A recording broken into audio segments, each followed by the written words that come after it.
Thank you for joining us. We'll go ahead and get started. First question, Jonathan Fagan. Hi, Steve. Just watch four of your guys that are hurt put in a workout. Do you have any feeling for whether, like Eric, will be able to come back and play at all in the remainder of the season, or a timetable on DJ or Daniel House? Yeah, they're getting closer with tonight and then 2 days before our next game. Hopefully we'll get one of those guys back for Wednesday. Pointing probably closer towards House and DJ Augustine than Eric.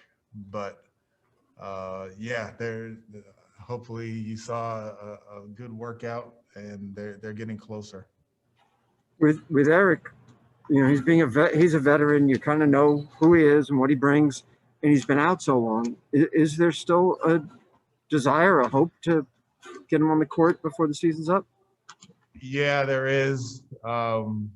We obviously want to be smart about it with him being out for so long.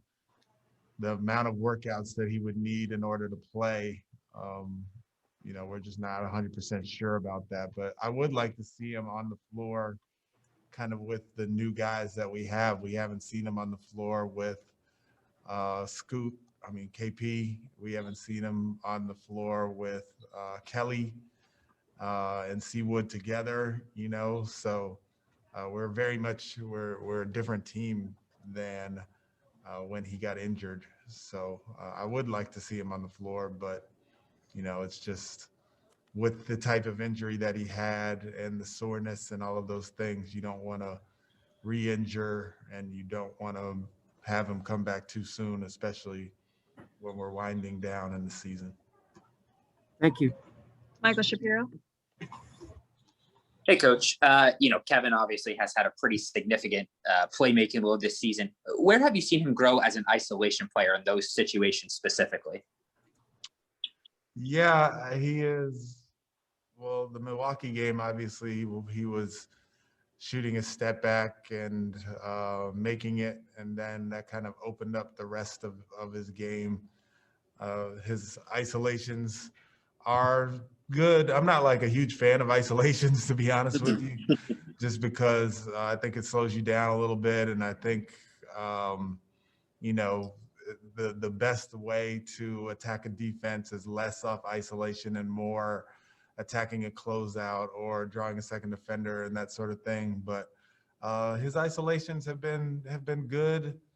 It's just kind of getting like used to being in those spots and knowing where everybody else on the floor is going to be and all of those things. So it's really kind of just a feeling out process right now as far as what works, what doesn't, who's where, and how can he attack the defense the best, which sometimes can be the step back or it can be like a shot fake or a jab and then driving the ball into the paint where you're drawing a second defender. Like I said, I'm not a huge isolation guy, but at the end of shot clocks and that sort of thing, it's necessary, and he's pretty good at it. Thank you. Adam Spalding. With Eric and what you said about wanting to see him with some of the new guys, how many games would you need to see him with those guys to really get a feel for how it looks? Yeah, I don't even know. I don't know. As many as possible, whatever that is. But probably one or two wouldn't suffice. So I don't know, 3 or 4. It's really hard to say because we didn't really know what we had with Kelly Olynyk for, 5 or 6 games. And we didn't know what we had with KP for that same kind of amount of time. And we still don't really know how all of that kind of comes together with KP and John and Christian and Kelly and JT kind of being the ones kind of like the the cog in the wheel that keeps it all together a little bit. So yeah, I don't know the answer to that question. And do you have a feel for when DJ Wilson can return? I don't. Mark Berman. Yeah, I joined just as I didn't know if you'd been asked about DJ or not when I got on. Were y'all concerned? I know there's limited what you can say. Were y'all concerned, given that DJ's out for health and safety, that any other players might have been affected as well? I don't know. Yeah, I don't even know how much I can say about it. So I'm just gonna decline to comment. That's fair. That's fair enough. Can you share your starters for tonight? I'm not going to share my starters tonight. I'm sorry. I'm 0 for 2 with you today, Mark. I apologize. No, man. but I'm in a losing streak on starters. Hey, listen, it's okay. Believe me. You answer what you can answer, right? Yep. Appreciate you. Brian Bearfield. Coach, playing against a finesse team like the Warriors on last night and then having to come back and play against such a physical team like the Knicks without having really any preparation, how hard is that for you to prepare for them? Yeah, it is a little bit of a mindset change as far as, obviously Draymond Green is a very physical player, but they are very skill-based and very reliant on Steph and his creativity and his shooting and all of those things. So yeah, it's a different challenge tonight as part of the NBA, and we just got to go out there and I addressed the group as far as the differences and how New York is a hard playing, physical, hard driving group who shoots the ball well from three, but they are just kind of try to grind you down, and almost like how they used to be when I was a ball boy for the Knicks, with Patrick and Oak and Mark and all those guys. They are a tough team. They're tough, and we have to be ready for it. And along those lines, Coach, what about a matchup that some people probably have been talking about, but it probably is going to be pretty huge to some people, that Jae'Sean Tate versus Julius Randle matchup? Yeah, we're going to see it some, and it'll be a good matchup. I mean, there's two strong physical guys, and Julius Randle does it in a bunch of different ways, right? He's shooting 39, I believe, from three or something like that. And he's also got his mid-range game going, and he can post you up and play in the paint. So when you have a guy who can do all of those things, JT's definitely going to have his hands full when he is guarding him. But we're going to mix it up a little bit on him. Jonathan Fagan. Well, I had one leftover thing I was going to ask, but now I got to go back to this ball boy thing. When were you a Knicks ball boy, and what was that like? I guess you were a ball boy in the Garden, and games or practices in Westchester. What were you doing? Yeah, so I was a ball boy from I think 1990 to like 92, maybe 3 years or so. And I was in high school at the time. My dad was an assistant coach. He was an assistant with Stu Jackson, John McLeod, and Pat Riley.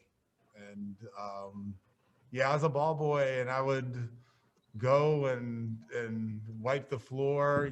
Patrick would sweat so much during the throws that I have to run out onto the floor and wipe the floor underneath him between his free throws, and then go out there and wipe it again. But I saw a bunch of great games. I used to sit on the basket, like on the stanchion, and like some of the Jordan games when the one where he like looked like he was going baseline, turned back around, and then turned around and then dunked it, and like the games where they were playoff games where Xavier McDaniels and Michael Jordan were going at it, and like so many just great memories. And I got a chance to work with Patrick Ewing in Charlotte, and obviously Mark Jackson is a contemporary as well. So it was so much fun, like every night getting the rebound for the opposing teams and wipe up guys' sweat and being in the Garden, which was just awesome. And actually the equipment manager of the Knicks currently, we used to work together as ball boys. So yeah, we go way back. Like I was trying to think of any rallyisms we've heard from you, and I couldn't. Did you? Is there anything that you brought to your coaching career that came from being around him? No, not really. I wasn't really allowed in practice back then. He wasn't. Right. I was an insider, but an outsider. So, yeah, it was definitely to see the different styles of coaching between Stu Jackson and John McLeod and Pat Riley. I didn't really kind of grasp at the time, but looking back on it, you know, Riles, he brought a lot of accountability. He brought toughness. He brought so many things to that team, but he brought a bunch of confidence to that group to where, you know, when you have guys like Anthony Mason and Charles Oakley and Xavier McDaniels and Patrick Ewing and John Starks, like they were a tough-minded group, and he was a perfect coach for that group. Thank you. The last question, Adam Spolin. Just on that, how much would you reflect on those days with Patrick when you were working with him in Charlotte, and also, I don't know how much Michael was around those Charlotte teams, but just did you ever talk about that with him? Yeah. Patrick and I used to laugh about that all the time because I was just, you know, around and he was like, I can't believe I'm coaching with you, you know, and I would make him feel old. And he remembered those times. He remembered when I was a ball boy and I was around and I'd rebound and I was running around and playing, you know, getting shots up after practice and playing pickup with all the other ball boys and stuff. So yeah, we used to talk about that quite a bit those days. And then with Michael, he was around quite a bit when I was in Charlotte, but we didn't really talk about those days and when I was a ball boy and stuff. He didn't want to talk about the Knicks. Thank you, Coach.